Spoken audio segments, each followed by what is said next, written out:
माता की, भारत माता की। मुझे क्षमा करना, मुझे आज आसाम तक पहुंचना है, 5 रैलियां करनी है और इसलिए मैं सारे प्रोटोकॉल छोड़ करके यहां पहुंच गया।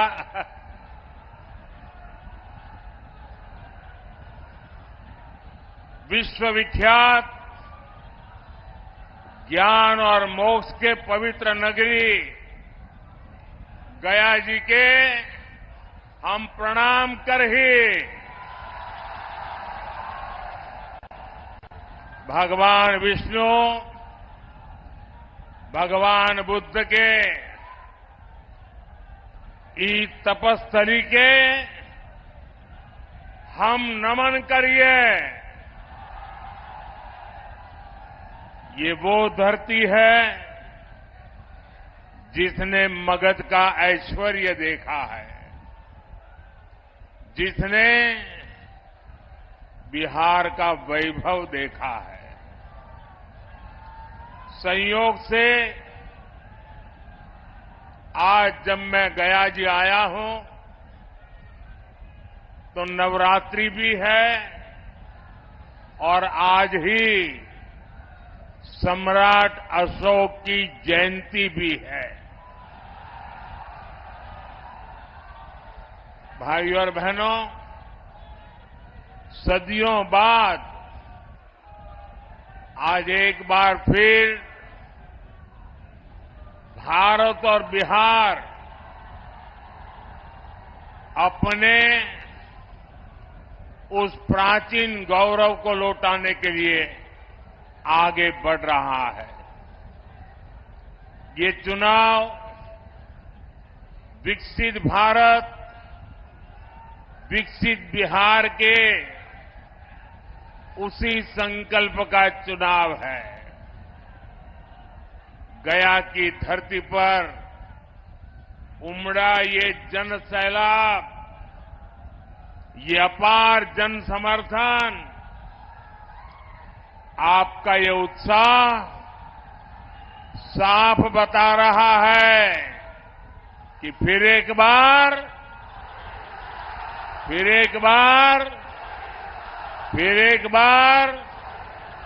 4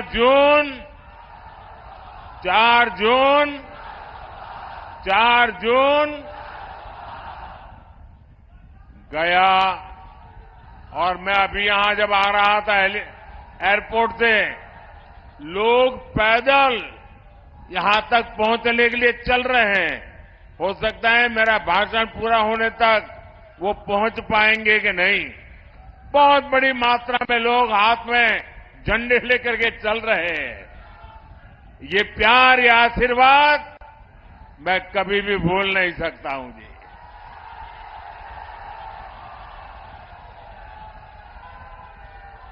गया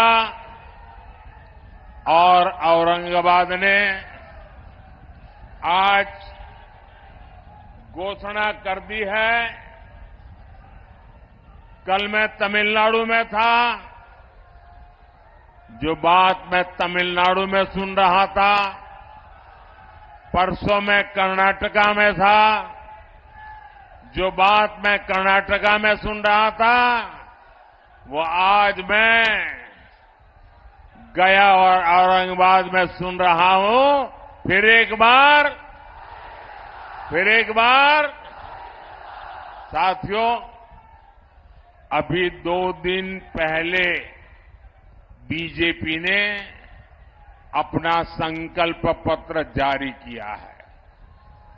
ऐसा पहली बार है जब किसी पार्टी के संकल्प पत्र को गारंटी कार्ड बोला जा रहा है, क्योंकि 10 वर्षों में सबने देखा है मोदी की गारंटी यानी गारंटी पूरी होने की गारंटी। साथियों, मोदी गरीब घर से निकलकर आप सबके आशीर्वाद से यहां तक पहुंचा है। ये आपका उत्साह, ये आपका उमंग, ये प्यार मेरे सर आंखों पर।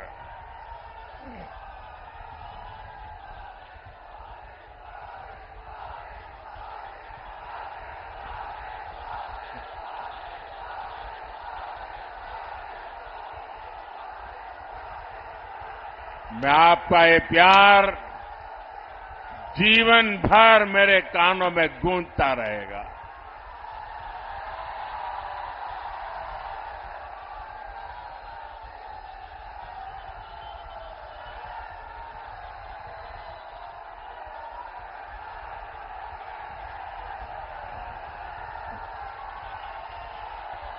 अगर आप इजाजत दें तो आगे बोलना शुरू करूं।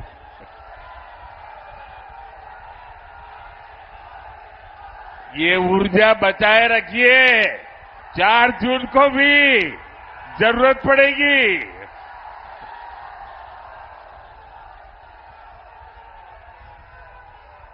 साथियों, आपके आशीर्वाद से आपने मुझे सेवा करने का अवसर दिया। मोदी को देश के संविधान ने ये पद दिया है। डॉक्टर राजेंद्र बाबू और बाबा साहब अम्बेडकर, उनका दिया हुआ ये संविधान न होता तो कभी ऐसे पिछड़े परिवार में पैदा हुआ गरीब का बेटा देश का प्रधानमंत्री नहीं बन सकता था।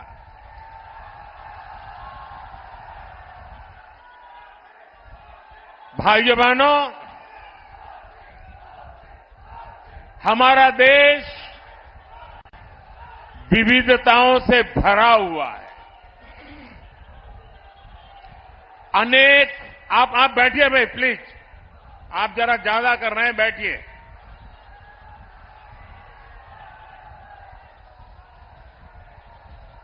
हमारा देश विविधताओं से भरा हुआ देश है। अनेक भाषाएं, अनेक बोलियां, अनेक रीति रिवाज, अनेक परंपराएं, अनेक प्रकार के पहनाव, अनेक प्रकार की जीवन शैलियां, अनेक प्रकार के खान पान, एक प्रकार से हमारा देश विविधताओं से भरा हुआ देश है, वैविध्य से भरा हुआ देश है और हर प्रकार की मत मान्यता वाला देश है, हर प्रकार के पथ संप्रदाय वाला देश है। ऐसे में देश के उज्जवल भविष्य को चलाने के लिए नियमों के अंतर्गत आगे बढ़ाने के लिए हमारे पास एक ही पवित्र व्यवस्था, हमारा संविधान है। हमारा संविधान हम सबके लिए एक पवित्र है। संविधान निर्माताओं का सपना था कि भारत समृद्ध बने, लेकिन दशकों तक देश पर राज करने वाली कांग्रेस ने मौका गंवा दिया, देश का समय गंवा दिया। 25 करोड़ देशवासियों को गरीबी से बाहर निकाला है आपके सेवक ने, मोदी ने। दशकों तक गरीबों को रोटी, मकान के सपने दिखाए कांग्रेस और उसके साथियों ने 4 करोड़ गरीबों को पक्के मकान दिए एनडीए सरकार ने। हमारे साथी जीतन राम मांझी जी भी यहां बैठे हैं, वो साक्षी हैं कि कैसे दलित, वंचित, पिछड़ा के नाम पर कांग्रेस और आरजेडी ने सिर्फ अपना राजनीतिक स्वार्थ साधा। दलितों, वंचितों, पिछड़ों को अधिकार और सम्मानपूर्ण जीवन एनडीए ने दिया है। साथियों, अब अगले 5 वर्षों के लिए मोदी का गारंटी कार्ड अपडेट हो गया है। गरीबों के लिए 3 करोड़ पक्के घर बनाए जाएंगे। ये मोदी की गारंटी है। गरीबों को अगले 5 साल तक मुफ्त राशन मिलेगा। ये मोदी की गारंटी है। 70 वर्ष की आयु से ऊपर के हर बुजुर्ग को 5 लाख रुपए तक का मुफ्त इलाज मिलेगा। ये मोदी की गारंटी है। किसान सम्मान निधि आगे भी जारी रहेगी। ये मोदी की गारंटी है। बीजेपी के संकल्प पत्र में समाज के हर वर्ग, हर क्षेत्र के लिए विकास का ठोस रोड मैप बनाया गया है। यहां डोभी क्षेत्र की तस्वीर भी औद्योगिक कॉरिडोर से बदलने वाली है। इससे यहां के युवाओं को रोजगार के लिए बाहर नहीं जाना पड़ेगा। साथियों, बीते 10 साल में देश में एक ऐसी क्रांति आई है जिसकी उतनी चर्चा नहीं होती।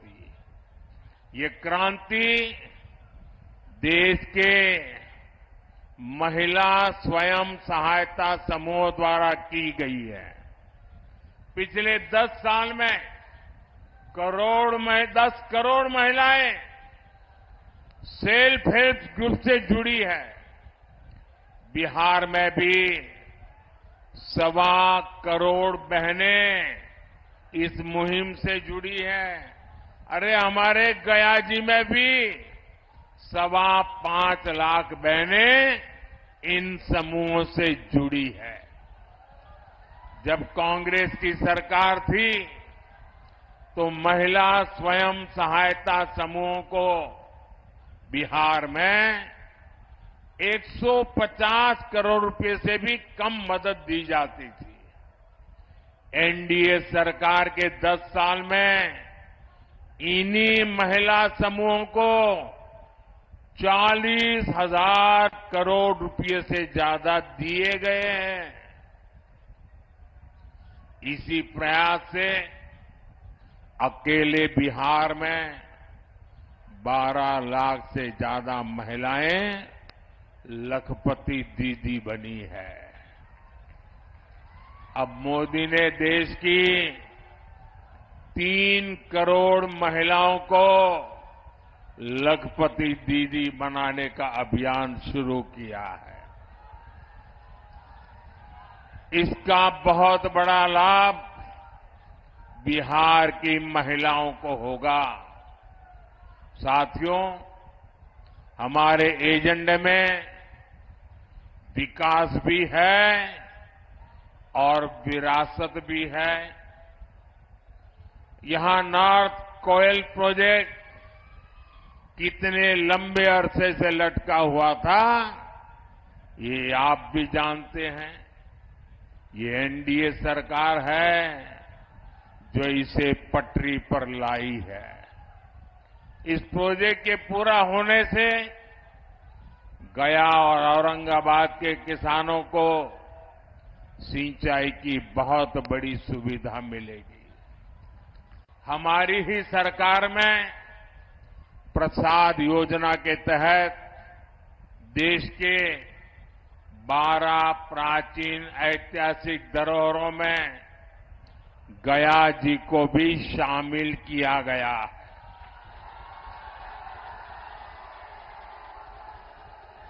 गया पितृ श्राद्ध स्थल है।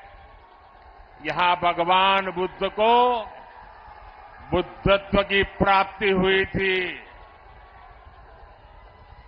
वैसे कम लोगों को पता है कि गुजरात में भी पाटन जिले में सिद्धपुर को मातृ श्राद्ध स्थल माना जाता है। इसे मातृ गया भी कहते हैं। जैसे यहां पितृ गया है, गुजरात के सिद्धपुर में मातृ गया है। हमारी सरकार इन सभी स्थलों के विकास के लिए प्रतिबद्ध है। अभी बीजेपी ने अपने संकल्प पत्र में भी कहा है कि वो भारत की विरासत को वर्ल्ड हेरिटेज मैप पर लेकर जाएगी। हमारे गया जी को भी हम उस ऊंचाई पर ले जाना चाहते हैं और इससे बड़ी संख्या में ग्लोबल टूरिस्ट भारत आएंगे और इसका लाभ इन सभी क्षेत्रों को होगा। साथियों, आकांक्षी जिला कार्यक्रम के तहत गया का तेजी से विकास सुनिश्चित किया गया है। अमृत स्टेशन योजना के तहत गया स्टेशन का कायाकल्प किया जा रहा है। विकास का ये स्केल, विकास की ये रफ्तार, इतने सारे काम हुए, आपके उत्साह में भी नजर आ रहा है कि मोदी सरकार ने कितने काम किए हैं। लेकिन साथियों, मैं जो संकल्प लेकर के चला हूं, मैं जो सपने देखता हूं और दुनिया में भारत का जो स्थान मेरे मन में है, उस हिसाब से तो इतना सारा करने के बाद भी मैं तो यही कहता हूं, ये तो ट्रेलर है, ट्रेलर।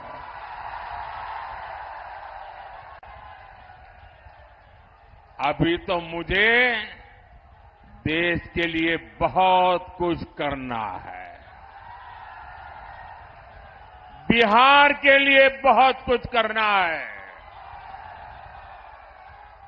साथियों, बिहार के लोग जानते हैं, ये चुनाव दल का नहीं, देश का चुनाव है।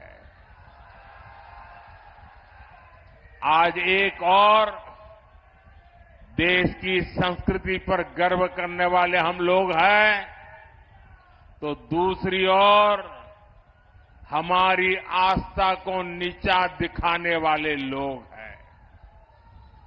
कल रामनवमी का पावन पर्व है।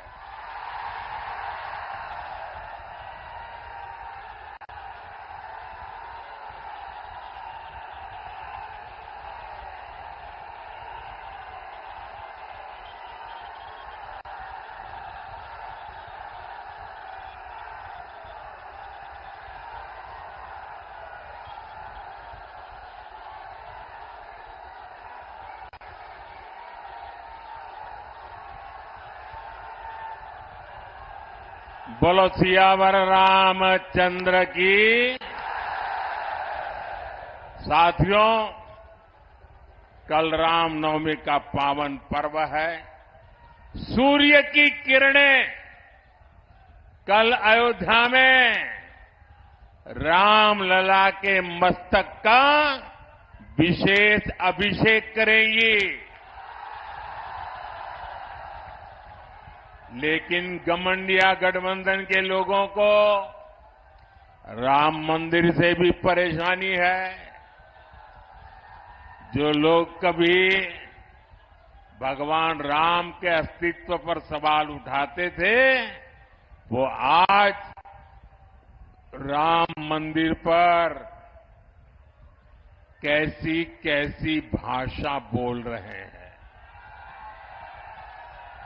एक समुदाय के तुष्टीकरण के लिए इन लोगों ने प्राण प्रतिष्ठा कार्यक्रम का निमंत्रण ठुकरा दिया।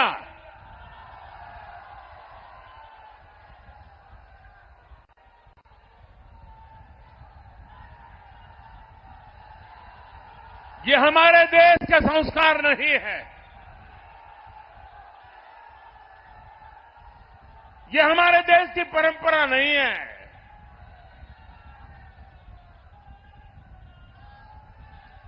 इस गठबंधन गठबंधन के एक नेता कांग्रेस के विरोध तो खुलेआम कहते हैं कि वो हिंदू धर्म की शक्ति का विनाश कर देंगे। आज नवरात्रि का पावन पर्व है। हम शक्ति के उपासक हैं। क्या इस शक्ति का विनाश कोई कर सकता है क्या? ये शक्ति का विनाश कोई कर सकता है क्या? और जो शक्ति का विनाश करने निकले हैं, उनका क्या होगा? उनका क्या होगा? साथियों, ये ऐसा कुनबा भी इकट्ठा हुआ है, भांति भांति के उनके साथी, उनके एक दूसरे साथी वो कहते हैं, ये हमारा जो सनातन है ना, ये सनातन तो वो डेंगू मलेरिया कहते हैं। क्या ये सनातन का अपमान है कि नहीं है? आपको मानना न मानना आपकी मर्जी, आप पर कोई प्रतिबंध नहीं है, लेकिन उसको डेंगू मलेरिया कहना ये सनातन का अपमान है कि नहीं है? हमारे ऋषियों मुनियों का अपमान है कि नहीं है? हमारे पूर्वजों का अपमान है कि नहीं है? आप मुझे बताइए, ये लोग क्या एक भी सीट जीतने के योग्य है क्या?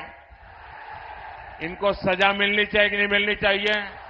पूरे बिहार में से एक एक को साफ करना चाहिए कि नहीं करना चाहिए? साथियों, गठबंधन अलायंस के पास न कोई विजन है, न कोई विश्वास है। ये लोग जब वोट मांगने जाते हैं तो भी नीतीश जी के कामों पर वोट मांगते हैं। ये लोग क्यों नीतीश जी के कामों का, केंद्र सरकार के कामों का क्रेडिट खाते हैं? वो पूरा बिहार जानता है। आरजेडी ने भी इतने वर्षों तक बिहार पर राज किया है, लेकिन इनकी हिम्मत नहीं है कि अपनी सरकारों ने क्या काम किए उसकी चर्चा कर ले। बिहार में जंगल राज का सबसे बड़ा चेहरा आरजेडी है।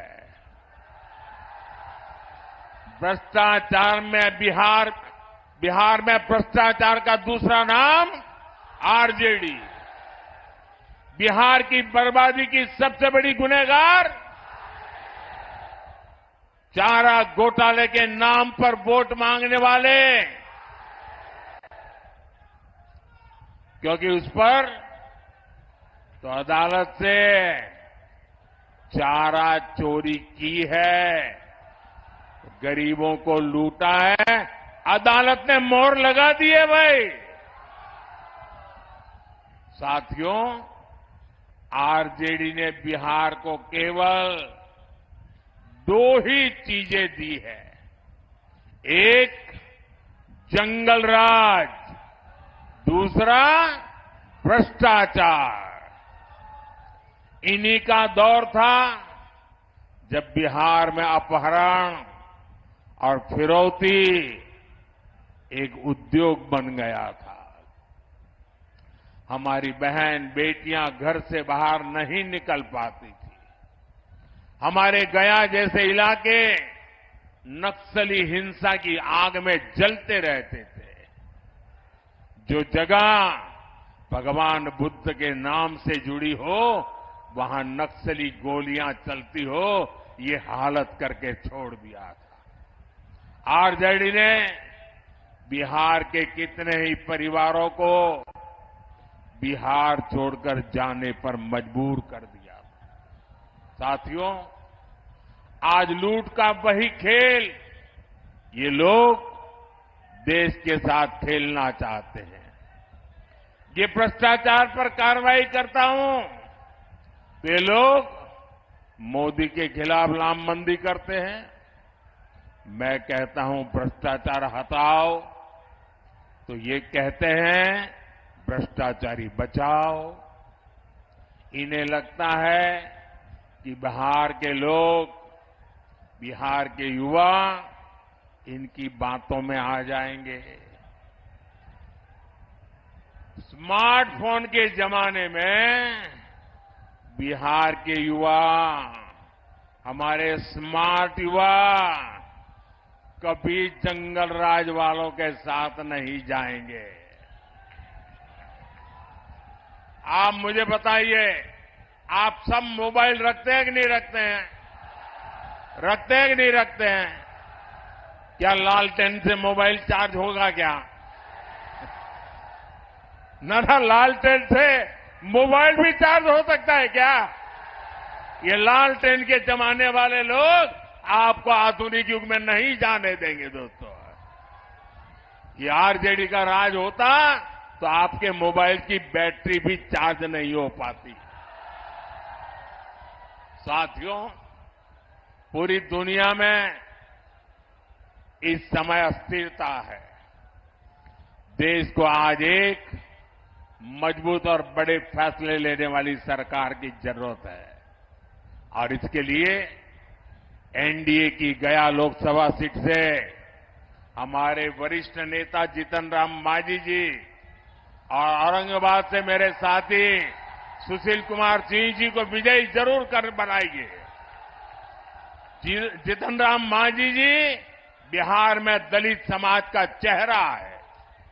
सुशील जी बीजेपी के मेरे वरिष्ठ साथी हैं, संसद में मेरे वरिष्ठ साथी हैं।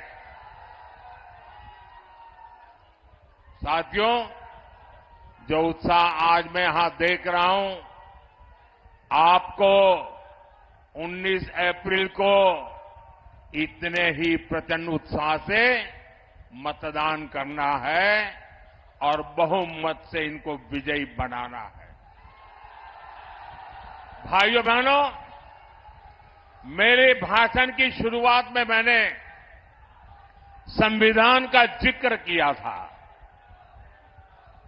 जो लोग संविधान को राजनीतिक हथियार के नाते उपयोग करना चाहते हैं, वे जरा कान खोल करके सुन लें। पिछले 3 दशक से आपने लोगों को डराए रखने के लिए, लोगों को भयभीत रखने के लिए भांति भांति की विकृत नैरेटिव्स, विकृत कथाएं प्रचलित की है। कभी आप कहते थे कि आरएसएस बीजेपी आएगी तो देश जल जाएगा, बच नहीं पाएगा। पिछले 30 साल से हम अनेक राज्यों में सरकार चला रहे हैं। अटल जी के समय से हम देश की सत्ता से साथ आते जाते रहे हैं, लेकिन इस देश को सबसे ज्यादा शांति का समय हमारे कालखंड में मिला है। ये लोग कभी कहा करते हैं अगर आरएसएस बीजेपी वाला आए तो लघुमतियों को देश छोड़ करके भागना पड़ेगा। आज भी वो आन बान शान के साथ सरकार की सभी योजनाओं का लाभ लेकर के गुजारा कर रहे हैं, प्रगति कर रहे हैं। पहले कहते रहते थे कि लोग पुराणपंथी है, ये प्रगतिशील लोग नहीं है। हमने दिखा दिया चंद्रयान पर जाने की ताकत किसमें है। वैसे ही अब वो पिछले 25-30 साल से एक पुरानी रिकॉर्ड घुमा रहे हैं। जब भी बीजेपी आगे बढ़ती है तो संविधान का राजनीतिक शस्त्र के लिए उपयोग करते हैं और झूठ फैलाते हैं, संविधान बदल देंगे, संविधान बदल देंगे। भाइयों बहनों, लिख के रखिए, मोदी तो क्या, बीजेपी तो क्या, स्वयं बाबा साहब आंबेडकर भी इस संविधान को नहीं बदल सकते हैं। और इसलिए झूठ फैलाना बंद करो। और भाइयों बहनों, इनको पता होना चाहिए, ये जो संविधान सभा थी, डॉक्टर राजेंद्र बाबू नेतृत्व करते थे। बाबा साहब आंबेडकर का दिल, दिमाग और कलम उसको शब्दों में डाल रहा था और देश के गणमान्य लोग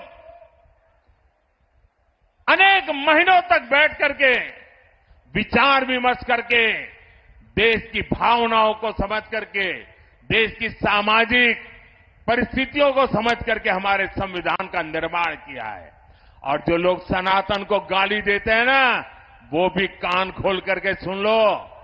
ये जो संविधान इतना महान बना है, ये जो संविधान हमें देश को आगे ले जाने की ताकत देता है, इस संविधान को बनाने के लिए जो संविधान सभा थी, उसमें 80-90% से भी ज्यादा, 80-90% से भी ज्यादा सबके सब सनातनी थे।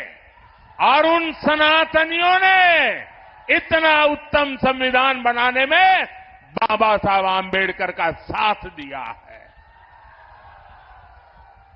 और इसलिए हकीकत तो यह है कि देश की आजादी के बाद संविधान को राजनीति का हथियार नहीं, संविधान को श्रद्धा के रूप में जन मन में प्रस्थापित करना चाहिए था। और हमारा देश ऐसा है जो रामायण में आस्था रखता है, महाभारत में आस्था रखता है, गीता में आस्था रखता है, वो आज के युग में संविधान के प्रति भी उतनी ही आस्था रखता। लेकिन आपने संविधान का राजनीतिकरण करने की कोशिश की है। हमने संविधान के प्रति आस्था पैदा करने के लिए लगातार कोशिश की है।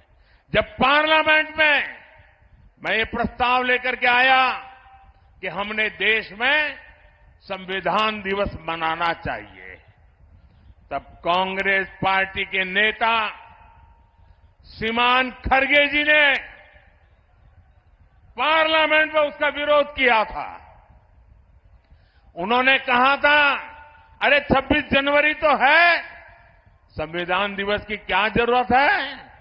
उनको ये समझ नहीं आया कि भारत के संविधान के प्रति निरंतर श्रद्धा पैदा करते रहना चाहिए, संस्कार बनना चाहिए। हमने संविधान दिवस को हर स्कूल में बच्चों के सामने संविधान का पाठ हो, प्रियम्बल का पाठ हो, वचनबद्धता आए, इसके लिए परंपरा प्रारंभ की है। और आज भी संविधान दिवस पर सुप्रीम कोर्ट 2 दिन का सेमिनार करती है, पार्लियामेंट में चर्चा होती है। इतना ही नहीं, संविधान को 75 साल हो रहे हैं। संविधान के 75 साल मनाने का सबसे बड़ा कार्यक्रम हमने प्रारंभ किया है। इतना ही नहीं, हम चाहते हैं कि संविधान सिर्फ अदालतों में दलील के लिए काम आए इतना पूरता नहीं है। संविधान हमारे जीवन को, हमारे संस्कारों को, हमारी भावनाओं को नई ताकत देने वाला संविधान वो ताकत है जिसको हमें दिलों तक पहुंचाना है। आपके लिए संविधान राजनीति का हथकंडा होगा, हमारे लिए संविधान श्रद्धा का केंद्र है, हमारे लिए संविधान आस्था का केंद्र है, हमारे लिए संविधान आने वाले 2047 के सपनों को पूरा करने का हमारा मार्गदर्शक है। और उसको लेकर के हम स्वतः आजाद भारत को विकसित भारत की ऊंचाई तक ले जाने का संकल्प लेकर के चल रहे हैं। और इसलिए भाइयों बहनों, भारत के संविधान को इस प्रकार से गली मोहल्ले में ठोकरें मारने वालों लोगों को भारत के सार्वजनिक जीवन में कोई जगह नहीं है। अगर सामाजिक न्याय लाने की ताकत है तो हमारे संविधान में है। बिन सांप्रदाय की सच्ची भावना को उजागर करने की ताकत है तो हमारे संविधान में है। और हम बड़ी श्रद्धा के साथ, इतना ही नहीं, बाबा साहब आंबेडकर को जो सम्मान हमने दिया है, आपको बोलने का अधिकार तक नहीं है। बाबा साहब आंबेडकर के जन्म से लेकर के जिन 5 महत्वपूर्ण स्थान पर बाबा साहब जी के जीवन का टर्निंग पॉइंट रहा है, उसको पंच तीर्थ बनाने का काम हमने किया है। और इसलिए भाइयों बहनों, इन लोगों को जान के समझ करके ये झूठी बातें बताने वालों को हमेशा हमेशा के लिए चुप करना बहुत जरूरी है। और इस बार आपका वोट हमेशा के लिए उनको चुप कर देगा, ये मैं आपको विश्वास दिलाता।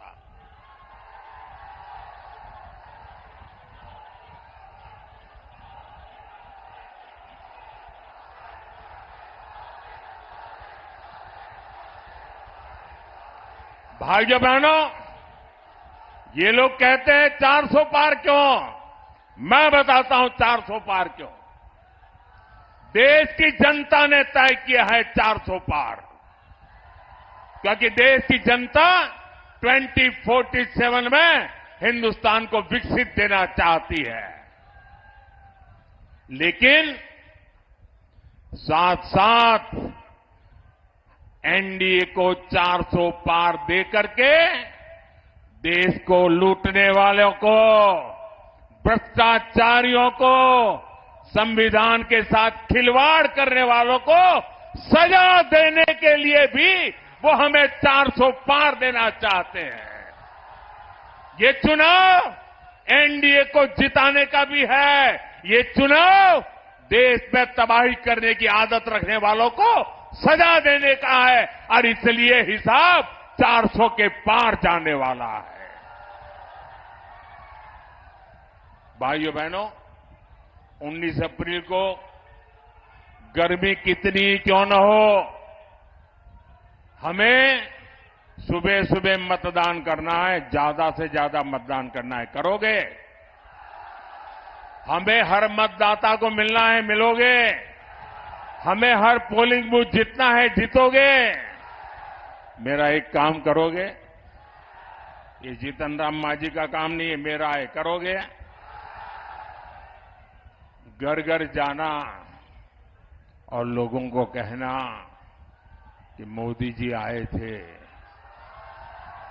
और मोदी जी ने अपना प्रणाम भेजा है। मेरा प्रणाम पहुंचा दोगे? मेरा प्रणाम पहुंचा दोगे? बहुत बहुत धन्यवाद। कहीं सुना है रिटेल की दुकान पर होलसेल का दाम? जी हाँ, नव्या लेकर आया है डिजाइनर सूट्स, कुर्तीज और फैब्रिक्स। सबसे सस्ता, सबसे अच्छा, defence road, Mamun, Pathankot. Contact 96141 96141।